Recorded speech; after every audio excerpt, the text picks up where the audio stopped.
The first setting we'll be taking a look at is multi-threaded rendering.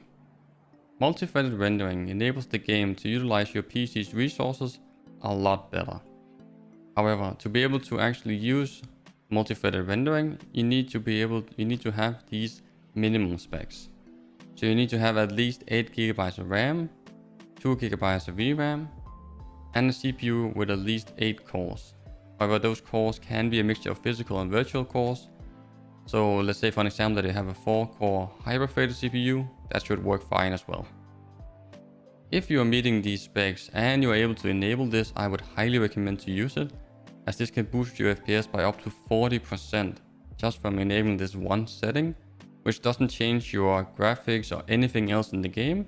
It just makes it so that the game are able to utilize your PC's resources a lot better.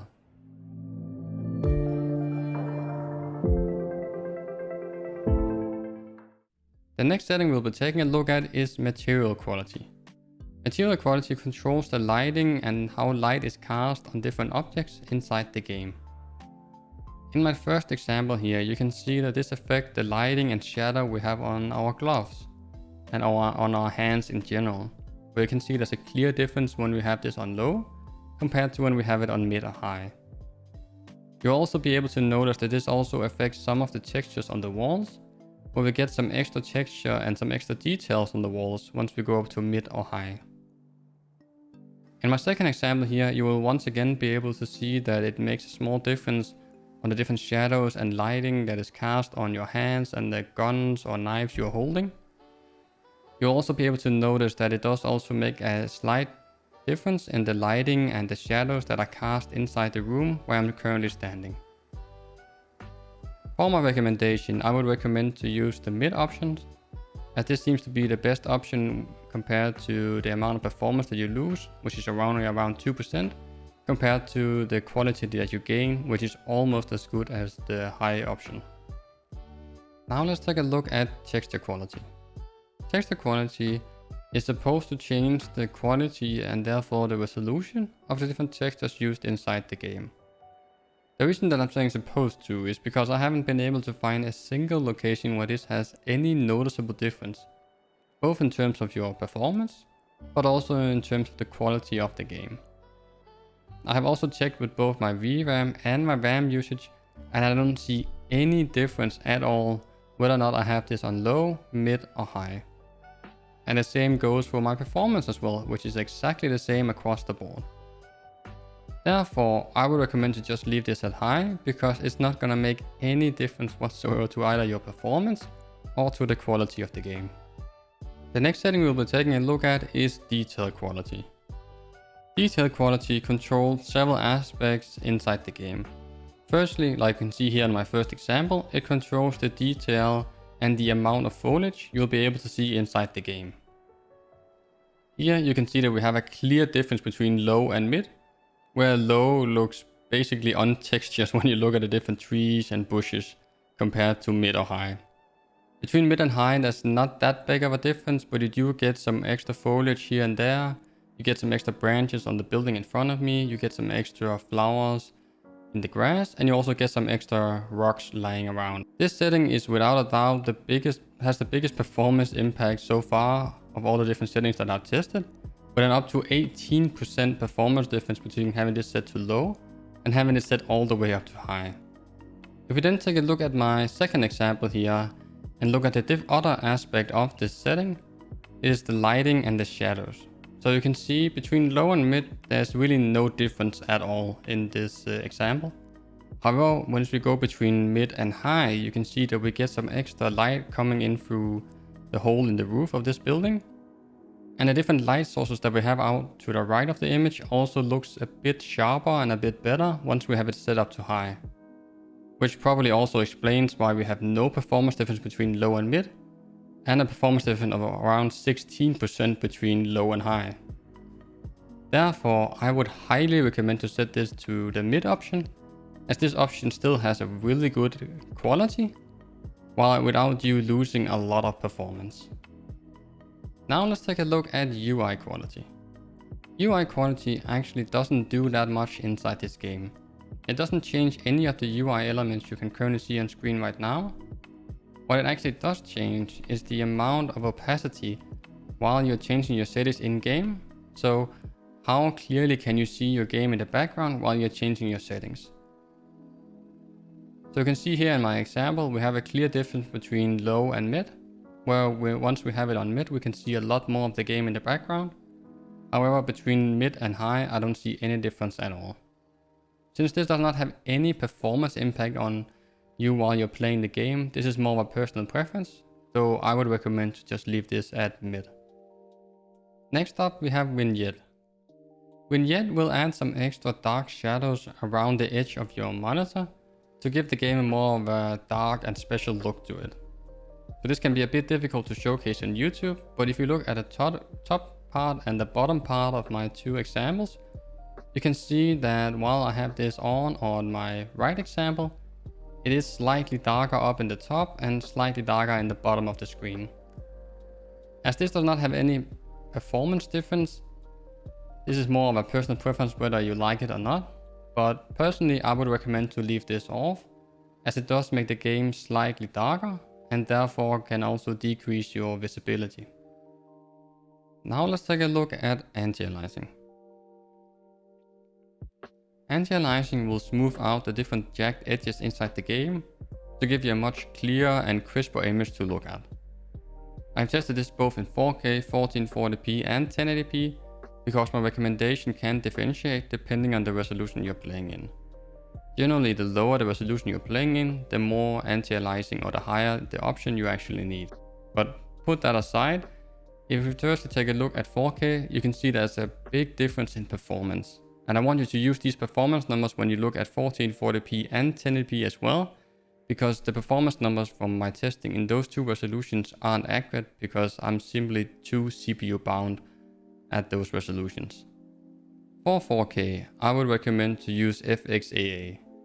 Because we're in such a high resolution, we don't need that much anti-aliasing to make the game look clear and crisp, and therefore you don't need to apply any more than just simple FXAA.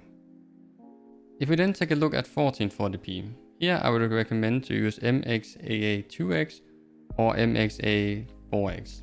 If you want to remove all of the shimmering in the game, I would recommend to use MXAA4X. However, if you need a bit more performance, you could also bump it down to MXAA2X. And if we lastly take a look at 1080p, here I would definitely recommend to use MXAA4X, as we are now in such a low resolution that we need to get all of the anti-aliasing we can to have a clear and crisp image to look at while we're playing the game. Next up, we got anisotropic filtering. Anisotropic filtering improves the sharpness of specific textures when they are viewed at either a distance or at an angle. This is most noticeable in games and also in Valorant when you're looking at the textures of the floor. So when you're looking at the tiles here, you can see that they are a lot sharper as we move up the option from 1x all the way up to 16x compared to when we have it at low. When we have it at 1x, it all looks kind of blurry, and when we have it all the way up to 16x, we can clearly see all of the different lines dividing the tiles. In my example here, I actually gained a few FPS because it was actually making it so that my GPU was being utilized a little bit more. This also means that in a more normal circumstance, where you're not as CPU bound as I am currently in this example, you would lose maybe 2 to maybe 3% of performance from having this all the way up to 16x.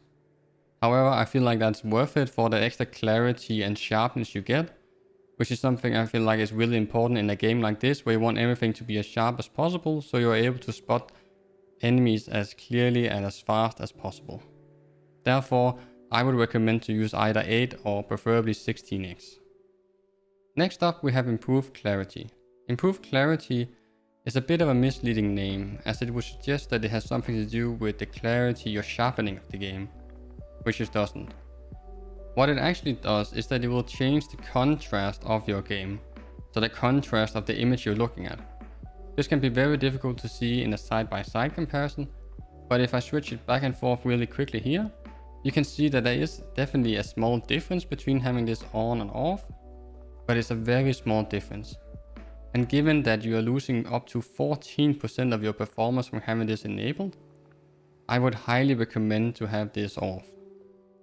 Next up, we got experimental sharpening. First of all, it's important to mention that this setting still is in beta, so it probably will change over time, both in terms of the clarity that it gives, but also in terms of hopefully the performance that it takes. But what experimental sharpening does is that it will add a sharpening filter over the game, making it look a lot clearer and generally just sharper when you're playing the game. This does, however, come with a hefty cost around 23% of your performance, which is a lot to pay for a simple sharpening filter compared to what I've seen in other games at least. Which really sucks because the implementation and the quality of the sharpening is actually really good. It's not too overly sharp, but it's just enough that it actually makes a visual difference. However, because of that performance hit, I simply cannot recommend to use this, and therefore I would highly recommend to set this to off. Next up we got Bloom. Bloom will increase the intensity of certain light sources in the game. So you can see here in my example, while we have this enabled, the light sources are a bit more intense and generally look a bit better than they do while we have it off. Since this doesn't make that much of a difference in terms of your actual performance in game, this is more of a personal preference whether you like it or not. However, I would personally recommend to leave this off, as it can make certain light sources look a lot brighter and therefore a lot more distracting while you're playing the game. Next up we got Distortion. Distortion will add an extra little distortion effect while you're scoped in with the sniper rifles. So you can see here on the outer edge of the scope, we get an extra distortion effect while we have this enabled, compared to while we have it disabled, where we just have a black ring. This is more of a personal preference whether you like this distortion effect or not, but my recommendation would be to leave this off, as I find it slightly distracting while I'm scoped in, and it also takes away some of my visibility. Further, you also lose 7 to 8% performance from having this enabled, and therefore I would simply recommend to just leave this off. Now let's take a look at cast shadows. Cast shadows will determine whether or not your own character will cast shadows. Therefore, this will not affect any other character in the game, and is only affecting your own character. As you can see, while we have this enabled, it means that our own character will cast shadows. So you can see that my character, while I have it enabled, is currently casting a shadow over my weapon on the right side, which is not there on the left side.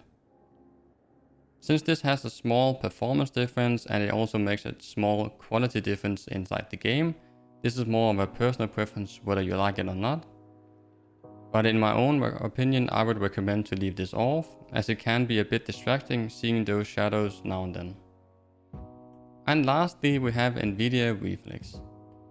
NVIDIA Reflex is only available to NVIDIA graphics cards, so if you do not have an NVIDIA graphics card, you can just skip this section.